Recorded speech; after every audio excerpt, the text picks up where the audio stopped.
Hi, എൻ്റെ പേര് Melvin. ഞാൻ കാനഡയിൽ ആലിസ്റ്റൺ എന്ന് പറഞ്ഞ ഒരു സ്ഥലത്താണ്.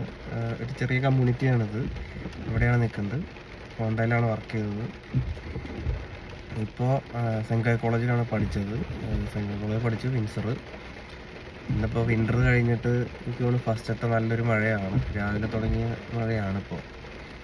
അങ്ങനെയാണ് ഇപ്പോൾ കാനഡയിലെ കാര്യങ്ങൾ. കാനഡയിൽ ലിബറൽ പാർട്ടി വിൻ ചെയ്ത് പിന്നെ പുതിയ റൂൾസും കാര്യങ്ങളൊക്കെ എങ്ങനെയാണ് PR പ്രോസസ്സിങ്ങും കാര്യങ്ങളൊക്കെ നമുക്ക് കണ്ടറിയാം. അതിനുപോലെ എല്ലാത്തിനും നല്ല ടൈം എടുക്കുന്നുണ്ട്. ഇപ്പോൾ ഞാൻ വന്നത് അത് പറയാനല്ല. ഞാൻ വന്നത് ഇപ്പോൾ ഈ സ്റ്റഡി പെർമിറ്റ് കഴിഞ്ഞ് വർക്ക് പെർമിറ്റിലേക്ക് കയറുന്ന സ്റ്റുഡൻസ് അവരാണെങ്കിലും PR കിട്ടിയവരായാലും എല്ലാവരും ഒരു സൈഡ് ഇൻകത്തിന് വേണ്ടി ശ്രമിക്കുന്നുണ്ട്. എല്ലാവരും ഡോഡാഷ് ചെയ്യുന്നു, യൂബർ ഓടുന്നു, പിസ്സ ഡെലിവറി ചെയ്യുന്നു.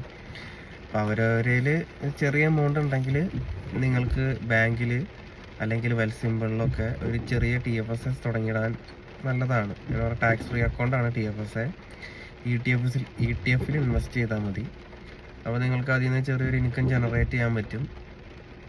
അത് ഇപ്പോൾ ഇന്ന് ഇട്ട് നാളെ എടുക്കാൻ നോക്കരുത്. അത് നിങ്ങളൊരു 2 കൊല്ലത്തേക്കോ 1 കൊല്ലത്തേക്കോ ഇങ്ങനെ അതിൽ എമൗണ്ട് ഇട്ട് അത് ഒരു ചെറിയ എമൗണ്ട് ആക്കണം. ലൈക്ക് ഒരു $5,000 അല്ലെങ്കിൽ ഒരു $10,000 ആക്കിയിട്ട്, അല്ലെങ്കിൽ നിങ്ങൾക്ക് പെട്ടെന്നൊരു എമർജൻസി വന്നാൽ ആ കാശ് നിങ്ങൾക്ക് എടുക്കാം TFSAയിലുള്ളത്. അതുപോലെ തന്നെ നിങ്ങൾക്ക് വെൽസിമ്പിളിൽ RRSPയിൽ ഇൻവെസ്റ്റ് ചെയ്യാം, FHSAയിൽ ഇൻവെസ്റ്റ് ചെയ്യാം.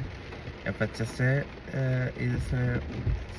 ശരിക്കും TFSA പോലെ തന്നെയാണ്, ടാക്സ് ഫ്രീ ആണ്. ഇവിടെ നിങ്ങൾക്ക് വീട് മേടിക്കുമ്പോൾ FHSA എടുക്കാൻ പറ്റുള്ളൂ. അല്ലെങ്കിൽ എടുക്കുമ്പോൾ നിങ്ങൾ ടാക്സ് അടയ്ക്കണം. പിന്നെ നിങ്ങൾക്കിത് ബാങ്കിൽ ചെയ്യാം, വെൽസിമ്പിൾ ചെയ്യാം. വെൽസിമ്പിൾ ഒരു ബാങ്കും കൂടിയാണ് ഇപ്പോൾ. അപ്പോൾ എല്ലാവരും ഇൻവെസ്റ്റ്മെൻറ്റ് സ്റ്റാർട്ട് ചെയ്യുക. 2 സൈഡുണ്ട്. ചിലവർ ഇതിന് താല്പര്യമുള്ളവരുണ്ട്, ചിലവർ പേടിച്ചിരിക്കുന്നവരുണ്ട്. അപ്പോൾ അവർക്ക് എന്തെങ്കിലും ഹെൽപ്പൊക്കെ വേണമെങ്കിൽ എന്നെ കോൺടാക്ട് ചെയ്താൽ എനിക്കറിയാവുന്ന കാര്യങ്ങൾ ഞാൻ നിങ്ങൾക്ക് പറഞ്ഞുതരാം. ഞാൻ ഓൾറെഡി പല കാര്യങ്ങളും ചെയ്ത് നോക്കുന്നുണ്ട്. ഇൻവെസ്റ്റ് ചെയ്യുന്നുണ്ട്, ഓപ്ഷൻ ട്രേഡ് ചെയ്യുന്നുണ്ട്, ട്രേഡിങ് കൂടുതൽ പഠിക്കാൻ നോക്കുന്നുണ്ട്. അപ്പോൾ ഈ മലയാളികൾ കൂടുതൽ അതിലേക്ക് താല്പര്യം കാണിക്കണം, ഇൻവെസ്റ്റ് ചെയ്യണം. ഇവിടെയുള്ള വൈറ്റ്സും എല്ലാവരും ഇൻവെസ്റ്റ്മെൻറ്റ് ചെയ്യുന്ന ടീമാണ്.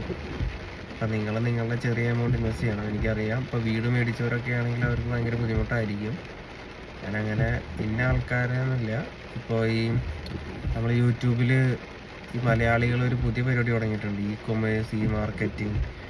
അത് ശരിക്കും ഉള്ളതാണോ ഫേക്കാണോ എന്ന് വെച്ചാൽ എൻ്റെ അഭിപ്രായത്തിൽ അത് ഫേക്കാണ്. അപ്പോൾ അതിലൊന്നും പോയി ചാടാണ്ട് നിങ്ങളുടെ രീതിയിൽ അന്വേഷിച്ച് കണ്ട് പലതരത്തിലുള്ള ഇൻവെസ്റ്റ്മെൻ്റ് ഉണ്ട്. അതിപ്പോൾ നിങ്ങൾക്ക് ബെറ്റർ ചെയ്യാൻ പറ്റുന്നത്, നിങ്ങൾക്ക് അത്ര പേടിയാണെങ്കിൽ ബാങ്കിൽ ഒരു TFS അക്കൗണ്ട് തുടങ്ങി അത് നിങ്ങളുടെ പേ ചെക്കിൽ നിന്ന് ഇത്ര എമൗണ്ട് വെച്ച് കട്ടാവും. നിങ്ങൾക്കപ്പോൾ വലിയ എമൗണ്ട് നഷ്ടം ഉണ്ടാവില്ല.